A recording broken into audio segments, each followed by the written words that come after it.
It's time for a cup of Rad, so let's fill your cup with rad pop culture vibes.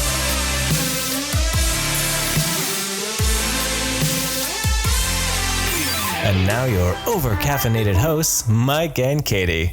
Hey everyone, we're back at it. It's Cup of Rad coming to you. 'Tis the season. We have been watching movies, a lot of Christmas because it's December and it's Christmas time and all that. Well, yeah, December 1st hits and it's Bam! Christmas movie palooza. Right? So, but we got to go back. We got to rewind a bit. We got to go all the way back to November for a second because there's a movie that we've sat on.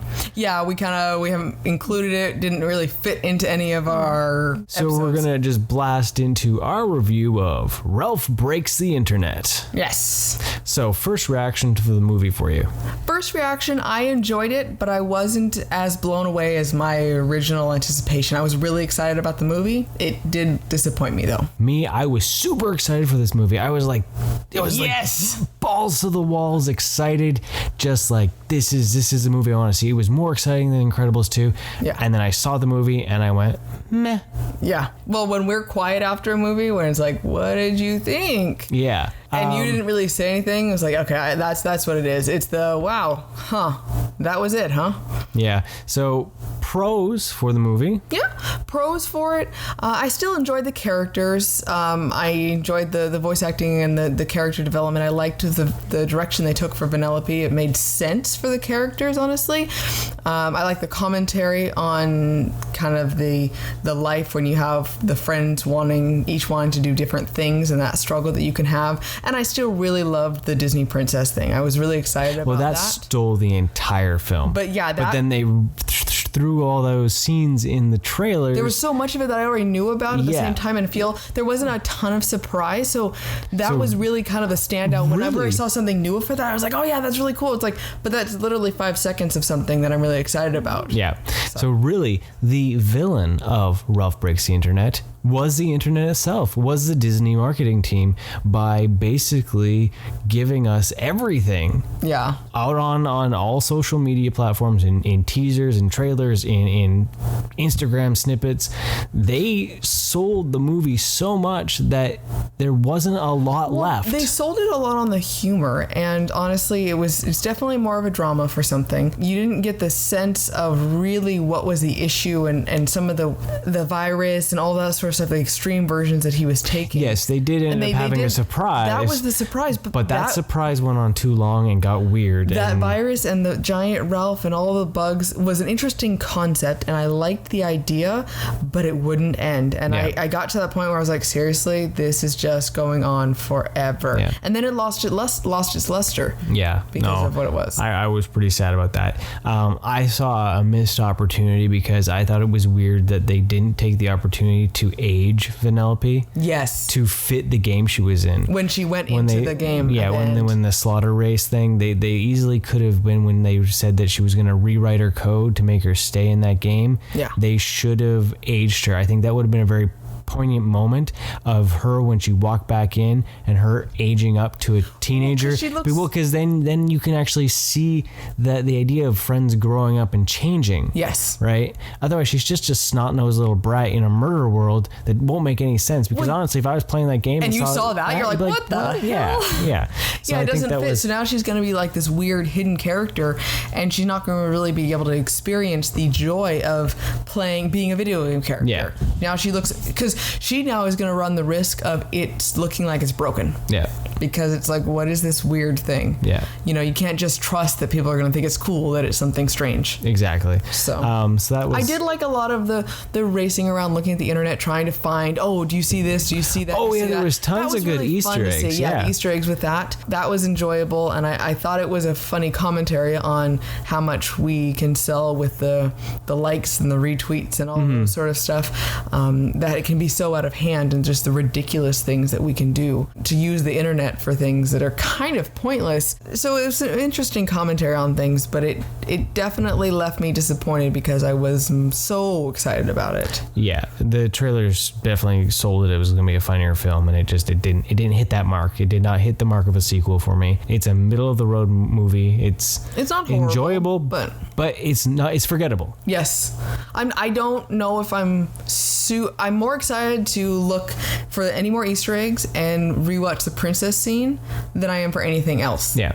I'm actually kind of dreading having to relive the Ralph virus thing again. Yeah. So and so that's disappointing. It's sad for me to see that. I'm gonna put it myself probably about a 2 out of 5. And with me just saying that right now too, for the fact that I'm excited about some things but like really not happy about other things, probably be a 2 as well. Yeah. But so from that, then we moved into, we're going fast forward, we're in December, and something very special came out. Yes. Something that took animation to new levels in my mind. And you were very excited about this movie as well. Did it live up to your expectation? I was blown away by this film. Yes. Spider-Man Into the Spider-Verse. Wow. I seriously think it is the best movie of the year. Yes. By far. Live action or animated, it is the best film of the year. There is so much heart and soul that got put into that film that it comes out on the screen as something special. I really felt a range of emotions. It was very exciting to see the action, the humor. I mean, double over laughing out loud. Mm-hmm. And then I also was crying. Well, you got to actually feel... There was so much heart. Spider-Man's quip that he has in the comics. Yeah, exactly. Show up in this. Yes. So you really felt like the characters were there and a depth to their characters. They developed those characters so well. Yeah, and they took from Miles's origin. They kept true to a point. They changed it to fit their story, but you still had the basics of how he becomes Spider-Man, which is fantastic because I've read Miles since it started way back in Ultimate Fallout, and then I've been a huge fan of Spider-Gwen. I just love the design of that costume and all that. This movie has made me want to cosplay her. Well, yeah, I think you're going to see a lot more of it too because they just make I think it'd be fun. Awesome. You can be Peter, I'll be Gwen, and we can make our son Miles. There you go. It'd be sweet. Even though he has an affinity now for Peter Porker. Yes, or we make him Peter Porker. Right. Because that would be funny. Here's a mallet. It'll fit in your pocket. So, but this also did something different, I think, especially for animation. It was one of the first movies in a long time that I enjoyed the 3D. Yes, we don't see 3D specifically because it irritates us. Yeah, because sometimes you don't feel like you paid for anything. Yeah, you don't this one feel I like really felt like I was immersed in it. The only thing I did notice was at the beginning it was really, really flashy and sketchy. Kind of felt like I might have had a seizure. It was close to that, but yeah, they did. Yeah, it was beautiful. Immersive. It was so well done. You wanted to look around at everything. The Easter eggs were in it. Mm-hmm. The music really helped drive the story. It was part of it. A very positive, uplifting, hip hop feel. Well, and you felt classic. Really like rooting for Miles for sure. No one was irritating. Nope. Even when Peter was whining and moping about things, like some of what he was saying, it was so well delivered, and their stories, the humor of their origin stories, their awareness of the fact that they're comic book characters almost feel like the way it came across was just hilarious. Yeah, exactly. You know, we were talking about it afterwards, and I really don't remember any point at all in the entire thing where I felt, no, well, why is this here? Or I could deal without that. And our son was gut busting laughing. Yeah. And that is a very rare thing for Well, him. you know what the rarest of it was that when the movie was over in the credits, he went ahead and said, that was a great movie. Yes, he thought that. He said it right away without even having to be asked. It was immediate. That was awesome. And he was well behaved. He sat through it. And just those cues make it feel like he was really enjoying every moment of it and really engaged with it. So, Mike, what was your favorite part of the movie, do you think? There was a lot of really good key moments throughout it. But one of my favorite moments was near the end of the movie, actually. It came in the form of when Miles is fighting the Kingpin. And earlier in the film, there is a moment where all the spiders are telling Miles that you got to keep getting up. Once you stop getting up, that's when you're done. Yes. And he fails in that moment, but then when you get to the Kingpin battle, it's one of those moments where he's gonna get up.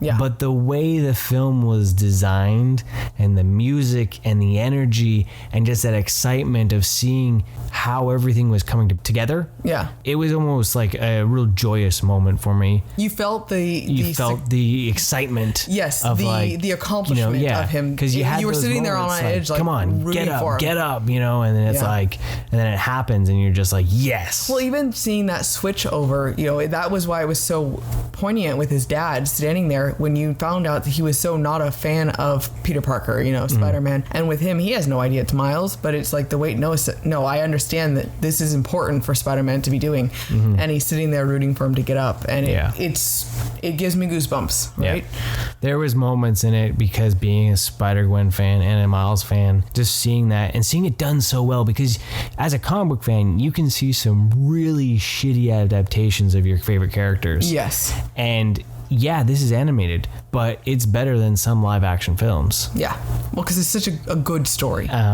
But just seeing them show up in the screen and all that, you almost had tears in my eyes because it was just like, this is friggin' awesome. Well, I like with the Spider-Gwen, when they did bring her in, it was strange at first because you see this girl and she shows up at his school and it's like, wait a second, this looks like Gwen Stacy. How can this be? And for the fact that then you find out later, well, she did show up. She is that from another dimension, but she showed up in the past. Yeah. So she had to find a way to blend in. And I thought that was a cool idea with that. So definitely don't wait on this film. Yeah, please see it. Go see it in theaters, because granted, I know we just gave you a whole bunch of spoilers, but see it again. I want to go see it again. Who needs to go see Aquaman and Mary Poppins? Right? See Spider-Man. Hells, I'm ready for that because there hasn't been many movies this year where I've been ready to be like, when's the next showing? Let's hop in. Yeah. And stay to the end. The after credit scene is hilarious, especially if you're a big meme fan. Oh yeah, it's awesome. It sets up the next one, but it's ridiculous but funny. But yeah, don't wait on it. Go see it in 3D. Go see it in the theater, because those colors, those visuals. Yeah. There's nothing like it. And if this film does not win the Best Animated Golden Globe, and if it doesn't get a nod or win for the Academy, then things are fucked up. I'm sorry, but Incredibles 2 and Wreck-It Ralph do not deserve to win. No, Incredibles 2 was fantastic. It was better than Wreck-It Ralph, but it is nowhere near the storytelling of this film. Yeah, they did. Well, you know what? They did such a good job of weaving in so many of them. There's ones, of course, that were more the main characters, but I still felt like I remembered Spider-Man Noir. Or Peter Porker. Or even the future one. Unfortunately, she's a number, so I can't remember. Yeah. But you still felt for them, and it was still, I can still remember their origin story and when they showed up and different lines they would say. So there's a lot of characters to balance to really care about them and really feel like they were there, and the other people in Miles' life and the enemies and all of that. I mean, they did such a good job of weaving so many characters together seamlessly. The balance of action, humor, and heart. Yeah. It was like a trifecta. And we were worried about the marketing ruining things. Yes. And there's surprises. There's surprises in there that I was just like, say what? Right? And excited for those surprises. We've already spoiled some things, but this we won't spoil for you in case you hadn't seen, because it is pretty awesome. But yeah, it was this to me is one of those things where people are like, what do you score this? This one here for me is going to be like a golden goose. It's going to be like a 10 out of 5. It's just fucking awesome, and it's one of those ones where I want to see it again, and I don't want to not see it again, and it's going to be a hard wait for the Blu-ray. Yeah, but so it's next week worth when it. I'm off work, we're gonna go see Spider-Man again. Yeah, I'm at that point where some of the reviews and stuff I'm seeing for Aquaman, and we're like, we can wait for disc for that. Yeah, maybe just spend our money to go see Spider-Man again, because it was so enjoyable. I actually feel jazzed from the movie. I'm more jazzed from it than I was out of any of the Marvel movies this year. Yeah. And which is surprising because it came from Sony, right? Right. Yeah, that's the thing that is strange. I love that they had Peter comment on the live action Spider-Man 3. And Spider-Man 3 particularly, and then I did this, but we don't talk about this. It was such a Green Lantern moment, right? We're like, oh no. Yep. Yeah, they had the self-aware jokes that made it just brilliant. Yes. And now that we've just exploded our webs all over you after Spider-Verse, explicit. Let's move into something a little more family friendly. Cozy up by the fire, grab some eggnog, maybe a cookie or two. It's Christmas. Time all over the world. Dun, dun, Christmas. Christmas. Oh yeah, Dun, dun, dun, dun, dun, dun, dun, dun, dun, dun. I pitched the idea that we should do a Christmas album I think so. You know what? We'll plan for next year. podcast, and just we would sing, and you would Cup be of able Rad to. Christmas. Yeah, you could sit back, throw us on as we belt out some of our favorite Christmas songs, background party music. You know, you want to hear Leave me that. alone, please go away. See, good classic Christmas songs. Thank you, SNL. The family can enjoy. So why not, right? But instead, being that it is our first Christmas with you, we won't get too cozy or intimate because we know that can be a little scary. Or is it? I don't know. Yeah. We've already gotten a little cozy and intimate already. I know from a few of you that I realized that you really did enjoy Inside Katie. It is one of our most downloaded episodes. And I get comments about it that they really found that to be insightful. Huh. Well, I'm Especially glad. from an Adam. If you're listening, we know who you are. Well, I really appreciate that. I'm glad that I'm interesting to someone. I'm glad that so many people got Inside Katie. It doesn't get less fun. We're not even drinking anything. But anyways, back to the family friendly. We've got the glow of the candle right now. And we have our Christmas tree in all its spectacular lighted glory. And we sit here and wonder, what is Christmas? Well, you know what? We have really found our family tradition of enjoying the lights, the candle, the movies, the music, those And the types of things. cookies. And the cookies. Don't forget about the cookies. Let's see. This year we have our ginger molasses cookies, which Yes. are Mike's specialty. And then we have our snickerdoodles. And we have sugar and spice type, Yeah. gingery type I cookie. threw some peppermint Kind in 'em. of like graham cracker almost, too. It's like a shortbread sugar cookie. yeah, it's really good. So eggnog spice in and, it. yeah, I put a candy cane in it, so there's some crunchy bits in it. It's so delicious. Anyways, dreaming of cookies. And Podcast over. Cookie time. Sorry. Peace out, bitches. but definitely ours are movie watching, and we really do like to watch those. So, Mike, what is one of your favorite Christmas movies? I've always, of course, been a fan of Nightmare Before Christmas. Yes. It's a Christmas movie and It's a our- Halloween movie. it kicks It's our off in our between. season. This year we watched it right at the end, the beginning there, December 1st. Yep, first one.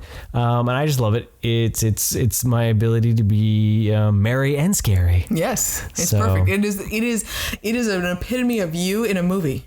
It's yeah. the mix. It's perfect. Full on Christmas movie. Full on Christmas movie.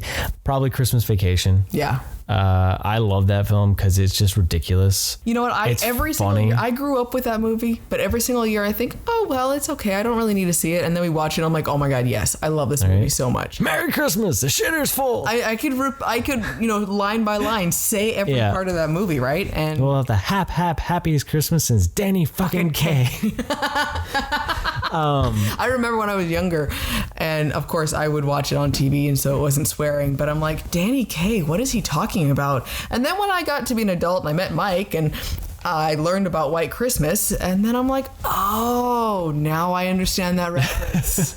Everything makes sense now. Right? But yeah, that one there, because it really allows you to reflect on smaller, quieter Christmases. Yes. Versus the illusion that bigger is better. Yeah, and the problem with setting up something that needs to be perfect, Yes. or something that is trying to live up to something memory that you had in the past. Yeah. I thought it was funny with him talking to his dad about you were always so in control and everything was great.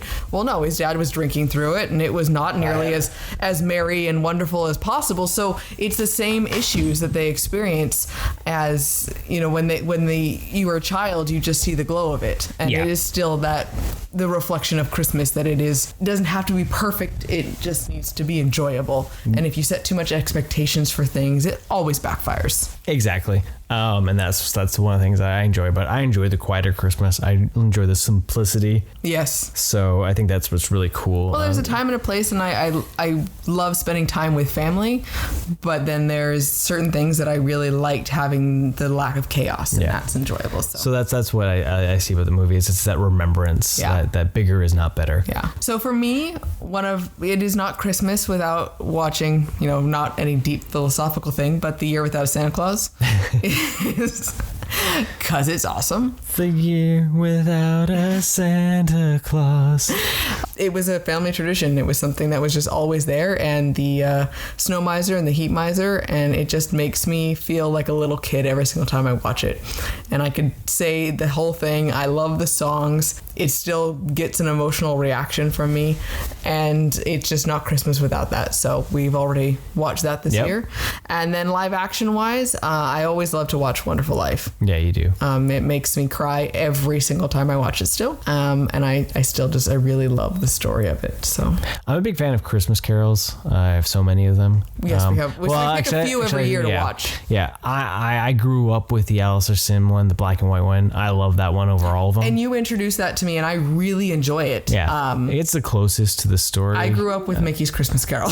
No, and that's a fantastic one. That's a great starter one. Well, we brought our son up on watching Mickey's Christmas Carol. Yeah. And that is a nice blurb into it. Yeah. But then as you get older, it's that little bit. Then you go to the more Muppets. Intense. Yeah, you go to the Muppets, and then you get farther and farther up with that, right? So, and then Grinch, of course. I love the original cartoon Grinch. That is everything to me. And I was one of those people where, like, if it's not this, it's crap. And then Mike finally was like, no, really, the live action Grinch is amazing. And I watched this, and my head about exploded. I'm like, why am I not okay with this? This is freaking amazing. You know, it is not a traditional Christmas movie in the sense that it's all lovey. Movie. It's a Jim Carrey movie, but there is so much in that movie that a lot of people could actually really learn from if they'd actually pay attention to it. It's got an excellent the bullying and all that, what bullying can cause and create, and the over commercialization of Christmas and the need to buy the hottest thing and what's on sale and you know, if you leave a message, I will hunt you down and gut you like a fish. And then we learned, this is one of those ones where Mike had used to say that, and then we watched this movie, and I'm like, oh my God, that's where you got this from? I love when I find out where his catchphrases are from. They're awesome. But yes, it's hilarious. Yeah, that one, it just makes me laugh. You know, I enjoy having laughter at Christmas. Yeah. And some of those comedy movies are what I enjoy having. Well, you know what? It's a good reminder for us to extend our openness to people too at the same time, and our acceptance, and not be so crazy about the presents. It is more about spending time. Yes. And asking, hey, are you okay? And how are you? And those types of things are more important. And so it's, you know what? Take advantage of those nice reminders. And if we can do it with laughing, why not? Right? Exactly, because laughter is the best medicine. Indeed. And you won't OD. Yes. Rob Paulson, huh? Right? Oh, nice. But yeah, that one's one of my favorites. And a classic one too that I watch every year, and it's just been ingrained with me since a child. But is White Christmas. My grandmother loved that movie. I really have grown to really love it. We watch it every year, and I enjoy it. Too. It's not a good Christmas movie sometimes. It makes you cry a little bit. I'm realizing there's a theme. You started, like, this year that the clock ticked over and you just got emotional as fuck. Thank you. I appreciate that. It was like there's just a biological click, and you were just like, emotions. It's nothing wrong with it. I'm noticing that that's being a common theme in some of our conversations about. Well, you know what? It's maybe I'm just overwhelming with all sorts of other emotions, and it just comes out. I don't know. I'm leaking. Right? Yes. Opposed to Robot Mike over here. So I got emotional in Spider-Man. Oh. I didn't cry, but I felt my eyes well with a sense of wateriness for a moment. Okay, you know what? That's fine. I know I can be incredibly emotional on things and react. I get it. I'm good. I understand. But yeah, that's when I do not cry at Christmas Vacation. Just clarifying. I do. Why do you cry, Mike? Memories of Christmases past. It's like living. You know what's funny is there's so many. I still watch that and I'm totally amused by it. But then you find those things where, like, really, out of all the places did you sit on the door to the attic? You know, you ask these questions. Well, the more and more you watch a movie, you can totally Mystery Science Theater the hell out of it, and you can destroy it. Because once you've seen the movie to the point where you know every beat, and you can, like, walk away and come back, and you're like, I didn't even miss it. Yeah, you could really find those moments where you're like, but if you only had done that, but it's not as funny. Right? You know what? One of my favorite things is the interaction with the neighbors. I think he can be so charming and nice and positive, but he can be such a dick. Yeah. And so smoothly delivered too. Yeah. You know? Yeah. Oh, yeah. You know, I love when he cuts down the second tree, you know, bend over and I'll show you. Yeah. I wasn't talking to you. And he just goes on with this, and it's just like, oh my God. Yeah, that's one of my favorite Chevy Chase movies, besides Three Amigos. Yes. Yeah, that's right up there with it. So definitely. Besides that, I don't know if there's other Christmas movies. Oh, well, you know what? The newest one that has entered our family's lives by force. By force? I'm interested. Is Krampus. Yes. It's silly, it's ridiculous, but it goes back to my love of Merry and Scary. I'm not a big fan of Silent Night, Deadly Night because it is a little bit more violent, but Krampus makes me smile. It makes me giddy. This new year, we were able to share it with our son. Yes, he actually asked to watch it, so we're like, well. So he was interested too because he just finished doing a Christmas in around Germany. The world. Yeah. It was Christmas around the world. He chose Germany basically because of Krampus. He wanted to learn about Krampus. But we've had we talked about it so much because of our experience in Universal. Okay. So I loved the movie when it came out. And I talked it up on my social media at the time, and I was very like, yes. And then when it was coming out on disc and all that. He promoted the hell out of this thing. And I got a message from Universal saying, you know what, we want to send you something. How can we send you something? And I was like, well, this is weird. And I kind of ignored it for a bit. And I was like, wait, no, this is actually the official Universal account. So I responded. And a few weeks later, I got a box with a bell in it. And it's a prop replica of the Krampus bell. So I had the pleasure for a couple of years at least saying to, our son, whenever he was out of line in a way, like, well, have you ever seen Dad's Family? And so when we watched the movie, I was like, see, have you ever seen Dad's Family? And he was just like, what? No, I've seen your family. So, well, yeah, that was really cool, though, on a side note of Universal to do that, though. Yeah. There's a little handwritten note about thanking Mike for being so awesome. Yeah, kudos on that. Like, oh my gosh, that was a huge thing. This year, you and our son watched the He-Man She-Ra Christmas special. Yeah, we did, the original one. I missed that. How was that? He liked it. He was mesmerized. It was pretty early in the morning, so I don't know how much he retained. But man, that show's dated.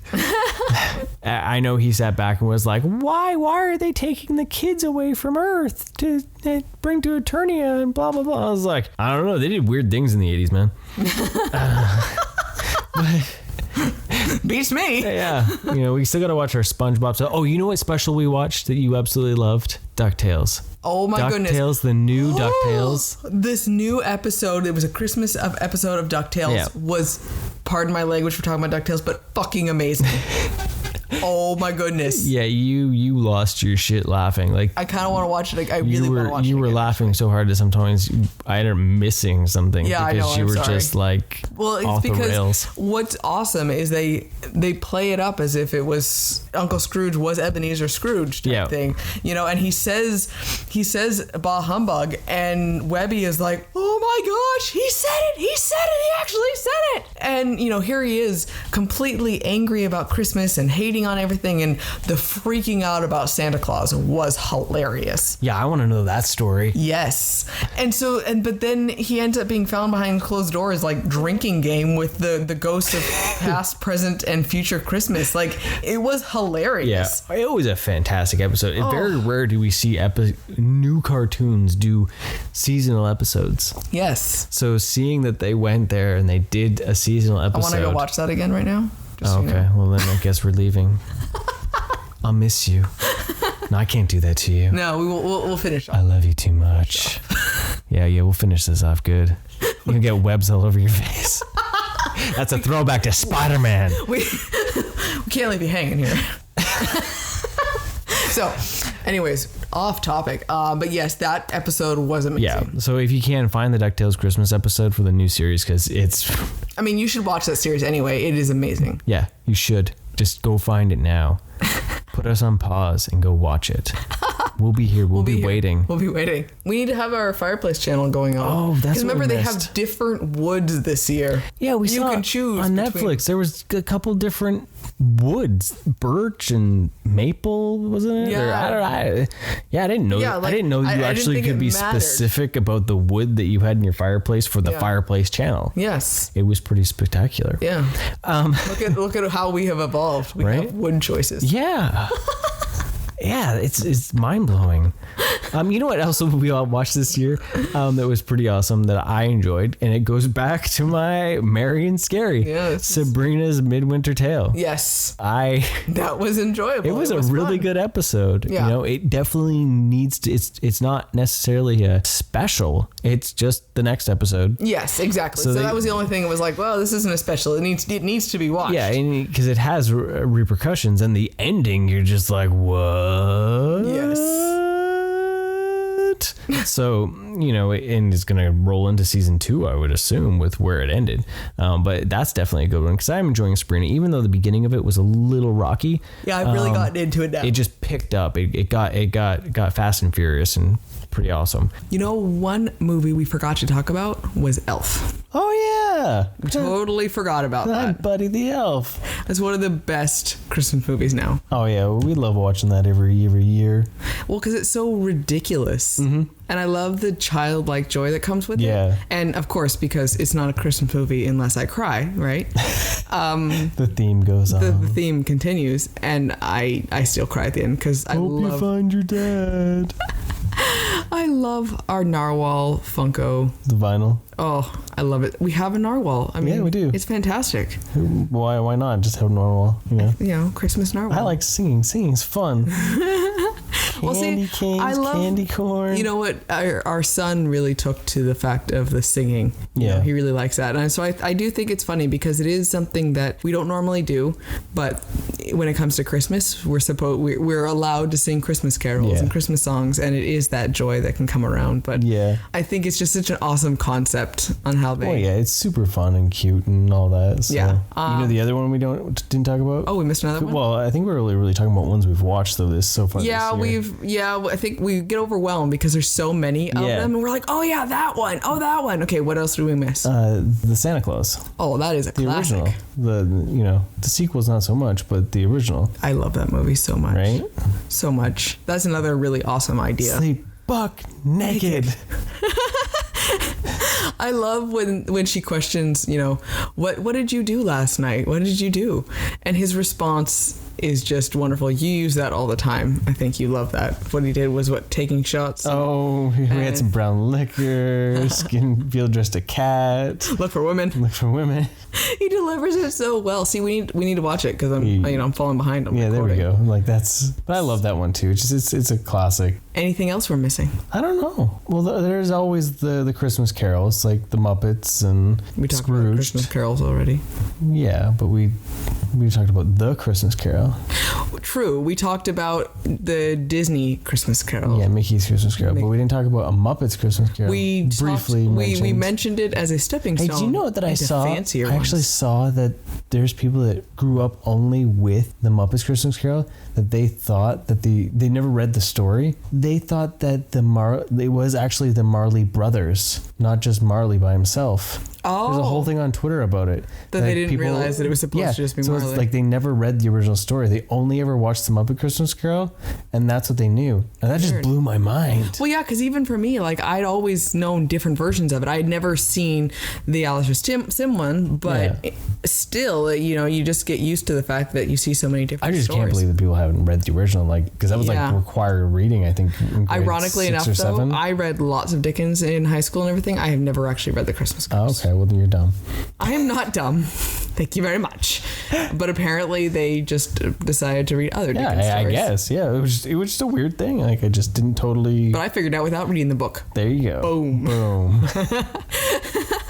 Well, Scrooged. That is a fantastic version of that. You know what's funny is when I was younger, my parents always loved that movie. You know how long it took me to realize that was a Christmas Carol? I cannot. I'm actually a little ashamed to say that, but as I got to be an adult, I was like, the homeless man frozen in that haunted me. Yeah. Like haunted me. And so when I got older and it clued in that it was Christmas Carol, my just mind exploded. Right. I was like, what? Bill Murray's fantastic in that. Oh, yeah. No one better for that role for sure. Yeah. Well, with that, you probably should go grab a cookie. Yes. And you should go get some eggnog or some hot chocolate because you've listened to us ramble on for a while now, especially for our Christmas stuff. We'd love to hear what your favorite Christmas movies are and what traditions, you like about anything. that. Yeah, drop it on Facebook, Instagram, or Twitter, and then go spend some time with your family. Thank you for joining us. It's going to be a great holiday for everyone, I hope. And Merry Christmas, because we won't be seeing you until after the holidays there. So I hope everyone has a wonderful time, whatever your traditions are. Merry Christmas to all. And to all a good night. Thank you for listening. Love this episode of Cup of Rad? Please subscribe, rate us, and give us a review. Also, follow us on Facebook, Instagram, and Twitter for more rad content.